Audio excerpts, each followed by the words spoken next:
Bonjour à tous et merci d'avoir choisi la télévision Shekina pour vous informer. La population francevilloise éprouve d'énormes difficultés de déplacement dues à l'augmentation du prix du transport, une situation plutôt mal vécue par ces derniers. L'amertume est à son comble. Reportage. Se déplacer dans notre pays nécessite d'énormes moyens financiers dus à l'augmentation du transport. Un phénomène qui s'étend jusqu'à l'intérieur du pays, c'est le cas à l'Est il y a quelques jours où la population de Franceville a fait les frais. Avec l'augmentation du transport qui passe de 100 à 200 francs par certains transporteurs. J'ai transporté les gens qui à 100 francs, 100 francs. On attendait jusqu'à les nouvelles ordres qui viennent. Si le gouvernement accepte de nous faire grâce, de faire 200. 200 francs. 100 francs. Oui. T'es sûr? Mais demain les clients. On t'attend seulement la décision du gouvernement. Le pied ça coûte cher, les roues ça coûte cher, le carburant c'est augmenté. Le gouvernement il te règle les situations là, il peut regarder la position là. Ça va te soulager nous tous les chauffeurs de Franceville. Chargement c'est 100 francs. Oui. Tu es sûr? Je suis sûr. Moi depuis que j'ai commencé je charge 100 francs. Pourtant il y a certains de votre collègue. Bon, en tout cas, là où chacun charge comme il veut. Moi, en tout cas, tant que je n'ai pas vu le papier qui autorise que c'est 200, je n'ai pas cherché 200. Ça, c'est mon problème. Il faut que je vois un papier qui justifie que c'est 200. Si quelqu'un monte dans ma voiture tout de suite, je discute avec lui. Qu'est-ce qui va me justifier que c'est 200? Un papier, non? Je lui montre que voilà, ministère des Transports ou un ministère de ou la mairie ou un gouvernement. Voilà. Mais là, maintenant, je cherche 100 francs. Même si d'aucuns justifient cette flambée des prix par l'augmentation du coût du carburant, à cela il faut ajouter le coût lié au remplacement des accessoires du véhicule, une attitude condamnée par plus d'un. Le taxi, c'est maintenant 200 francs. Ouais. Bon, depuis avant-hier que moi j'ai constaté ça et c'est vraiment caduc pour nous les élèves. On n'arrive pas à s'en sortir.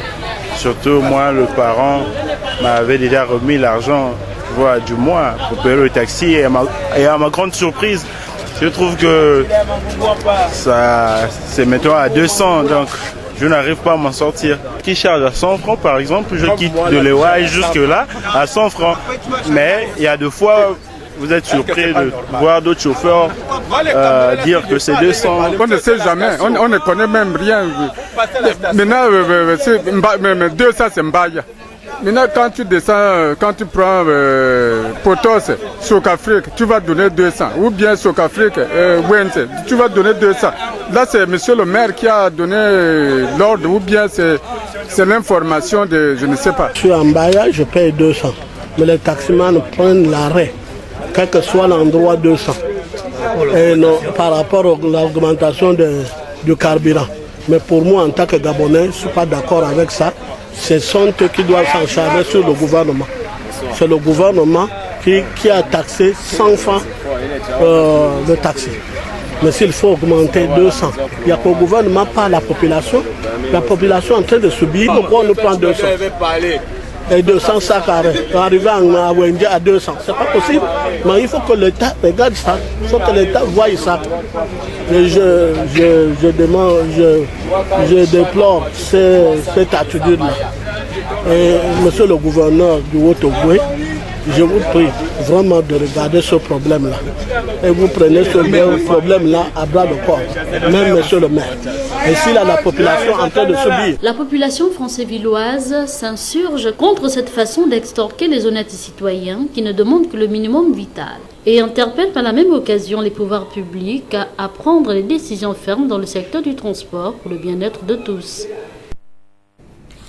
Olam, à travers G16, voudrait à sa manière participer au rayonnement économique du Gabon. À cet effet, les responsables de cette entité ont procédé à la remise d'un don composé de 20 ambulances médicalisées au ministère de la Santé. C'était en présence de Frem Biyogo Edzo et de Fleury Aseondo. 20 ambulances entièrement médicalisées au profit des différentes structures de santé pour l'ensemble des provinces du Gabon. Ce don est à mettre à l'actif de GZ, Gabon Spécial Economic Zone, qui vise à participer à l'effort étatique et réduire les risques encourus par les personnes qui ont besoin d'être transportées dans de bonnes conditions. Lors de cette cérémonie qui a eu pour cadre le port international de Vendo, lequel répond aux caractéristiques d'une structure moderne, a vu la présence de celui qui a la charge du secrétariat général de la santé, avec à ses côtés les responsables de l'âme via la filiale GZ de Vendo, qui d'entrée de jeu a procédé à la remise symbolique du précédent de matériel roulant à l'émissaire du ministère de la Santé, une démarche d'autant plus citoyenne car elle cadre au rayonnement économique du Gabon, mais aussi à la vie sociale des compatriotes. Chers invités, que GSEZ s'inscrit dans la droite ligne des orientations des plus hautes autorités à placer le développement durable au cœur de la stratégie et par devers participer positivement à l'amélioration des conditions sanitaires des Gabonaises et des Gabonais. C'est ainsi que nous allons remettre officiellement 20 ambulances équipées au ministère de la Santé d'une valeur de 350 millions de francs CFA afin de participer à l'effort étatique, de réduire les risques encourus par les personnes qui ont besoin d'être transportées dans de bonnes conditions vers les structures hospitalières et de transporter les équipes de premiers secours sur les lieux d'intervention d'urgence.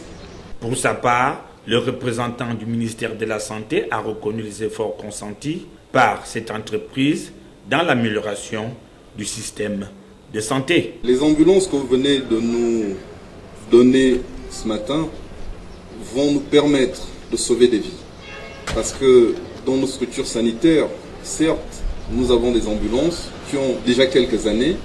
Cette dotation permettra facilement de transférer les malades d'une structure à une autre, mais également d'aller secourir souvent ces accidentés de voies publiques qui parfois gisent pendant des heures et des heures parce que tout simplement notre dispositif de service d'aide médicale d'urgence pose aujourd'hui quelques difficultés en matière de transport médicalisé. Et je voudrais dire aujourd'hui que investir sur l'homme, investir sur la santé de l'homme, c'est investir sur le développement d'un pays. C'est aussi investir sur l'économie de ce pays. Et je pense qu'avec la vision du groupe GZ qui veut véritablement s'illustrer dans un investissement positif, vous avez fait le bon choix d'être le premier partenaire, l'un des grands partenaires plutôt du ministère de la Santé pour nous accompagner dans notre défi de tous les jours, celui d'améliorer la qualité de vie des personnes et des populations gabonaises. Ces outils flambant neufs vont devoir soulager bon nombre de structures de santé dans l'accomplissement de leurs missions, notamment celles liées au transport et autres évacuations des patients vers les structures habilitées. La fête du travail, on en parle encore récemment célébrée dans le monde entier par les travailleurs. Cette fête a eu l'écho espéré à Libreville, partant des agents de la mairie aux agents de la poste. Retrouvons Euphrem Biyogo Edzo dans ce reportage. Hormis la parade organisée au boulevard Triomphal, place du Sénat par diverses entreprises de la place, lors de la commémoration de la fête internationale du travail, initiée en 1886, en souvenir aux grands événements de Chicago, où près de 400 000 salariés étaient descendus dans les rues, paralysant ainsi toute activité professionnelle. À Libreville, comme partout ailleurs, cette date commémorative a fait l'objet de moult rencontres festives entre travailleurs d'une part et le patronat d'autre part, chacun dans son état-major respectif, partant des agents municipaux jusqu'à ceux de nos structures postales. À la mairie de Libreville, les agents exigent plus d'attention dans leurs différents traitements qui passent par l'amélioration des conditions de vie et de travail de l'agent municipal. La mise en place des mécanismes d'un dialogue social effectif, la création d'une commission d'hygiène, sécurité, santé et conditions de travail et un séminaire d'information et de sensibilisation sera important. L'accès aux fonctions administratives de plusieurs élites municipales et principalement les femmes. L'organisation des fêtes de travail, de Noël, de décoration des agents municipaux, des reconnaissances et des remerciements des agents retraités, la reprise des avancements automatiques. Le deuxième maire adjoint de la commune de Libreville, prenant la parole, a reconnu que d'autres efforts devraient permettre de poursuivre le processus déjà engagé. La fête du travail en cette année 2018 au sein de la mairie de Libreville intervient dans un contexte national difficile. En effet, malgré des ressources financières actuellement limitées, ces dernières années, du bureau du conseil municipal n'a ménagé aucun effort pour prendre des mesures allant dans le sens de l'amélioration des conditions de vie et de travail des agents municipaux. Même son de cloche du côté des colis postaux où les agents de la poste gabonaise ont choisi pour les temps de réjouissance. Nous célébrons cette journée dédiée au travail et aux travailleurs au moment où notre entreprise traverse une phase particulièrement difficile pour des raisons aussi bien multiples que variées sur lesquelles il n'est point besoin de venir ici. Comme vous le savez, 2017 a été une année décisive car entièrement consacrée à la mise en œuvre pragmatique des mesures de redressement arrêtées ensemble dans le cadre des travaux réalisés au sein des différentes commissions mises en place à cette fin en 2016. Ainsi, 5 actes d'action prioritaires ont été identifiés. Actions prioritaires pour lesquelles les résultats obtenus à mi-parcours sont plus que perceptibles et quantifiables. Ces temps de réjouissance immenses ne doivent en aucun cas faire oublier la reprise des activités professionnelles à ses invités de tout autre genre, car seul le patron a le dernier mot. La paroisse Saint-Louis-Marie-Grignon de Montfort a récemment abrité la première édition des journées récréatives. Cette première édition était essentiellement dédiée aux enfants de 2 à 5 ans. Plus de détails avec Fabiola Mengue. Initiée par l'association Enfants sans frontières, la journée récréative a posé ses valises à la paroisse Saint-Louis-Marie-Grignon de Montfort, faisant pour heureux le curé de cette église. Vous savez, les pères piaristes, nous avons notre charisme qui est l'éducation des enfants et des jeunes. Alors, on s'est rendu compte justement à l'approche de la fête patronale que souvent les enfants de 2 à 5 ans, 7 ans d'âge, on les laisse souvent dans les activités comme les jeux que vous venez de constater. Donc, ensemble avec les ingénieurs Without Borders, on a décidé de mettre sur place cette activité qui, on bloque les rues devant notre paroisse pour pouvoir donner à ces enfants aussi des moments récréatifs. Bon, il faut commencer quelque part. Si il y a de cela 1 an, il n'y en avait pas des activités pour ces enfants-là. Donc on a commencé. Justement, on est en train de faire suite à d'autres cultures. On a vu en Angleterre, on bloque la route pendant 2 heures et on a des activités avec les enfants de cette tranche d'âge. Donc nous avons commencé, mais c'est une activité qui va suivre. Donc il y aura peut-être des moments où nous pouvons organiser pendant 2 jours, mais vous savez que si on doit bloquer la route pour pouvoir le faire, parce qu'il n'y a pas des espaces. Ici à Libreville, les enfants de cet âge-là n'ont pas des espaces pour le jeu. Mais s'ils devaient avoir des espaces pour le jeu, il faut que les parents payent cher pour ce type d'activités. Pour le président de ce projet, il a été satisfait de l'engouement. C'est un projet qui c'est pas juste pour cette classe ici, c'est adaptable pour toutes les classes de Libreville, toutes les classes de les autres villes. Et ça c'est bon pour beaucoup de les enfants et beaucoup de les parents. Je suis très heureux d'être ici. Et je pense Vanessa, qui est le chef de ce projet, a fait une bonne étude et la présentation ici. Espérons toutefois que d'autres paroisses en bénéficieront, car les enfants du Gabon en ont grand besoin, car le manque d'activités récréatives est un manque dans notre pays. En politique, il s'agira essentiellement de cette déclaration de l'Union nationale des suites de la décision de la Cour constitutionnelle de dissoudre à la fois l'Assemblée nationale et le gouvernement. Une situation qui sort ce parti politique de son silence condamnant l'intervention de la Cour constitutionnelle. Écoutons Casimir Oyemba qui est ici au micro d'Arnomba Bokun.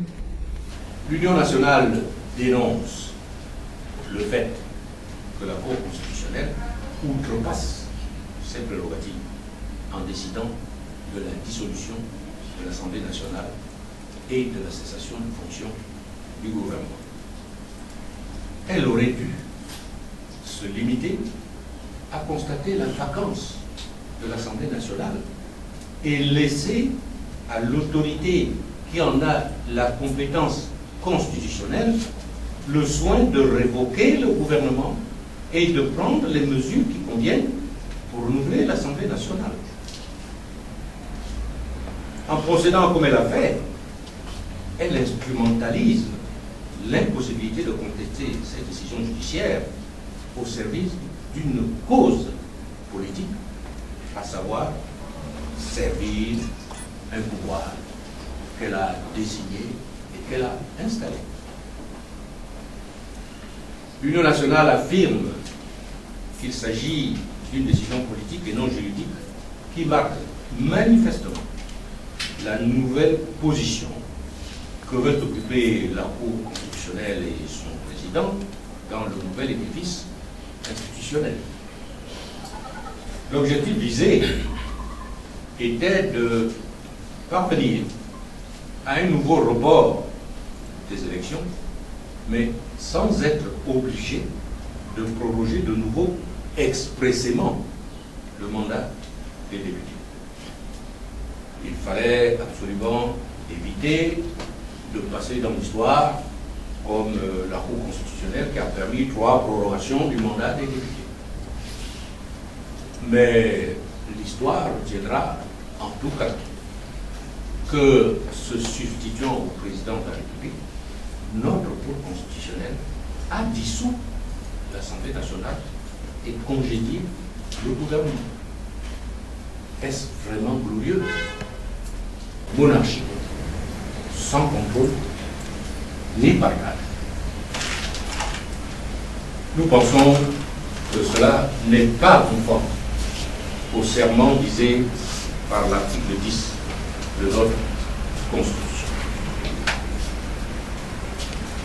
L'Union nationale se propose de saisir largement la communauté internationale, notamment les partenaires techniques et financiers et les organisations internationales, dont les parlements, des actions malencontreuses que mènent les autorités gabonaises et la Cour constitutionnelle pour retarder à loisir, voire d'empêcher le renouvellement d'une des chambres de la représentation nationale et entraver l'épanouissement de la démocratie dans notre pays. En sport, le Gabon participera les tout prochains jours à Marrakech au Maroc aux Jeux olympiques du sport scolaire. La délégation gabonaise, composée de 6 athlètes, a quitté Libreville sous la coordination de Valérie Lebondo. Ulrich Sima est là. Les jeunes athlètes gabonais se sont envolés hier soir pour Marrakech au Maroc sous une ambiance particulière. Les accolades, embrassades et consolations fait les jeunes ambassadeurs. Ils participeront à la 17e édition des Gymnasiades ou Jeux olympiques du sport scolaire, une compétition multisport réservée aux moins de 18 ans, organisée par la Fédération du sport scolaire, ISF. Elle se déroulera du 2 au 9 mai à Marrakech et à Casablanca avec la participation de 3000 jeunes pour 18 disciplines. Selon le chef de délégation, Valérie Lebondo, les athlètes ont reçu une meilleure préparation afin d'être au point et faire honneur au pays. Les ministères concernés par cet événement sont le ministère de la Jeunesse et Sport et le ministère de l'Éducation nationale et la Direction générale des jeunes scolaires. Nous nous sommes appuyés sur les services techniques de la Jeunesse et Sport pour organiser et préparer les enfants à prendre part à cette rencontre. Les enfants sont prêts. Nous avons travaillé pendant 8 semaines d'affilée. Donc pour moi, j'estime que c'est vrai que nous avons fait un championnat scolaire dynamique, mais nous allons au Maroc pour tirer profit effectivement des exemples des autres pays où redynamiser le secteur sport dans notre pays, au sein de nos établissements scolaires. La jeunesse est sacrée. Et comme le président, son excellence Ali Bongo Ondimba, place la jeunesse au cœur de son action politique. Donc, nous allons sereins, les enfants sont bien préparés. Ce sont les enfants, la tranche d'âge qui varie entre 15 et 18 ans. Je pense qu'ils ont des talents comme les autres. Ils peuvent donner le meilleur d'eux-mêmes. Donc nous sommes optimistes pour revenir au pays avec des résultats honorifiques. C'est une délégation gabonaise sereine avec plein de ressources et animée par l'esprit de victoire. Elle est composée de 6 athlètes sélectionnés par rapport aux résultats obtenus lors des récents Jeux de l'Oxu pour la commune de Libreville. 2 disciplines sont à l'honneur, imparties ainsi qu'il suit. En athlétisme, Audrey Tatatier du lycée Georges Mabingad, Lydia Mignundou, lycée Diba Diba, Joseph Nyonda Bivege, lycée privé Sacré-Cœur, Toli Abandan, collège Saint-Pierre et Ataï Kondo, Orphée Ratunda, CS Léomba et Merveille Marindi, CS Olivier Ambaye. Nous nous sommes bien préparés. On a eu un bon coach, un bon entraîneur, elle s'est bien occupée de nous. L'entraînement était vraiment difficile, mais on a fini par s'adapter. En tout cas, avec la grâce de Dieu, nous, on va rapporter la médaille là-bas, les médailles là-bas. Bon, notre préparation physique s'est faite depuis 1 mois déjà. On s'entraînait avec coach Habib, on a fait une préparation physique pour aller au gymnasiade au Maroc. Bon. Notre but, le but de ce voyage, c'est de montrer à l'international que le Gabon a aussi des athlètes, que les Gabonais font du sport. C'est notre but. Je suis stressée, en même temps motivée. Parce que c'est bon d'aller à l'extérieur pour pouvoir montrer ce que tu sais faire.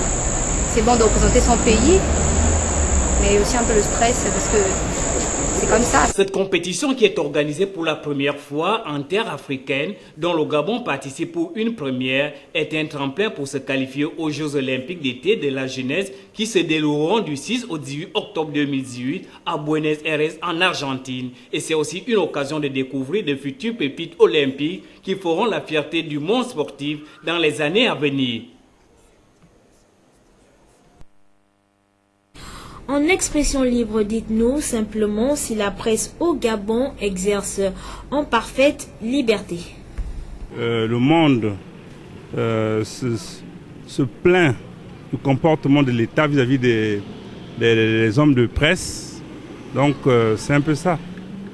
Sinon, jusqu'à présent, moi je me rends compte que les gens s'expriment librement. C'est vrai qu'il y a des abus qu'il ne faudrait pas tolérer. Et bon, ainsi va le monde, c'est comme ça.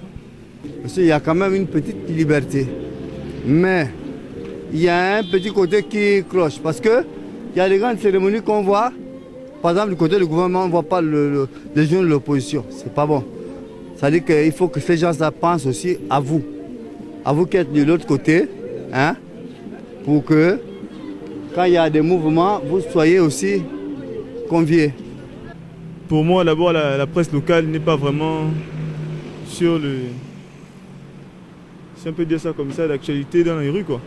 Ici, on est que dans la presse étrangère, à l'exemple du Canal, qui a presque conquis tout le marché là-dedans. Ce qui fait que la presse locale n'est même pas d'abord déjà connue de tous les usagers, parce qu'on n'a pas déjà accès à toutes les chaînes, ou bien je ne sais pas trop, quoi. S'il y a la liberté de la presse au Gabon, à mon avis, je dis qu'elle ne s'exprime pas. Déjà, on peut remarquer déjà qu'il y a certains médias qui actuellement sont oppressés. Je vais prendre le cas de la TV+, qui jusqu'à aujourd'hui, le matériel est séquestré. Jusqu'à aujourd'hui, ils font faire les mêmes publicités pour qu'on libère leur matériel. Pour moi, déjà, la liberté de la presse, autrefois, elle n'était pas vraiment si libre. Aujourd'hui, on tend vers cette liberté, mais je demande que les autorités puissent accorder véritablement la liberté de la presse à nos confrères journalistes. parce que jusqu'à présent, il y a beaucoup qui sont en exil à cause de cette presse et beaucoup n'ont même pas cette liberté de pouvoir s'exprimer lorsqu'ils sont devant un plateau, de peur d'être traqués, de peur d'être arrêtés, de peur d'être menacés. Mais pour la liberté de la presse, c'est un processus qui commence à prendre de l'ampleur dans son déroulement. Bon, je pense que la liberté de la presse au Gabon, elle est visible, étant donné avec la multiplicité des organes de presse que nous avons au Gabon, que ce soit de la presse écrite ou audiovisuelle, des presses qui sont pro-majorité, c'est-à-dire des presses qui se prononcent en faveur du gouvernement, et bien d'autres des autres presses qui sont du côté de la majorité et du côté de l'opposition. Donc je pense que la presse gabonaise, elle est effective au niveau du Gabon. La liberté de la presse au Gabon, bon, moi je crois que légèrement c'est quand même un peu bien par rapport à ce que je vois. Vous comprenez? Parce que j'essaie de voir certains journaux où on critique vraiment le pouvoir et d'une manière atroce. Donc ces gens-là, ils sont là librement, il n'y a pas de problème. Voilà, c'est sur ces avis que nous refermons cette page d'information. Merci d'avoir été des nôtres.